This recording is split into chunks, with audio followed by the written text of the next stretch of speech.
Hello, Atlanta Athletic Club. Matt Check, PGA Teaching Pro here at the club.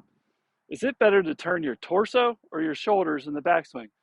Let's go ahead and talk about both and how they affect your golf swing. What I see normally is a player that's really trying to turn to add power. But what happens is they start to turn their torso instead of their shoulders.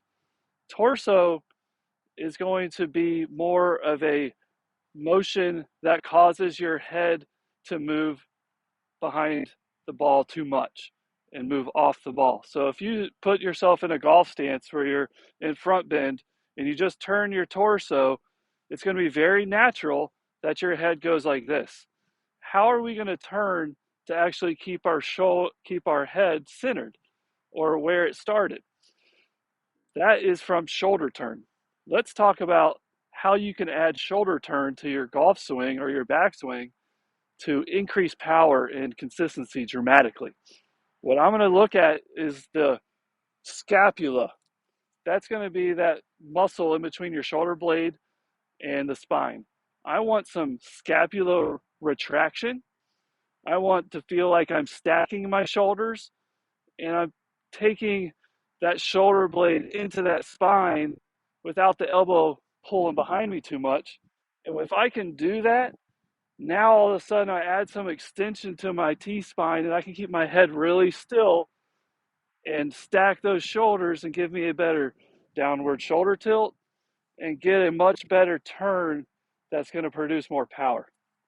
So shoulder turn is much better than torso turn. As we set up, somebody with torso turn would look like this versus most pros that have shoulder turn that are able to get like this. The whole goal for power is, can we get these shoulders to turn to the golf ball or even past the golf ball? Doing that by stacking those shoulders, shrugging that shoulder back is the best way to do it. So when you go to the range, I want you to kind of get the feeling of shrugging that trail shoulder blade into your spine and turning more with your head centered to get a better turn in the golf swing instead of focusing so much on turning the torso. Go ahead and hit one here with a good right shoulder shrugging into the spine, keeping the head right where it started, which was slightly behind the golf ball, and see how that works.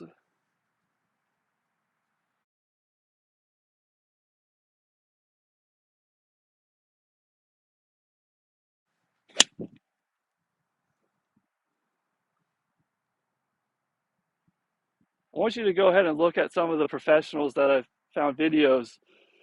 Most of these videos are from the trail side or behind the rear view, as we call it.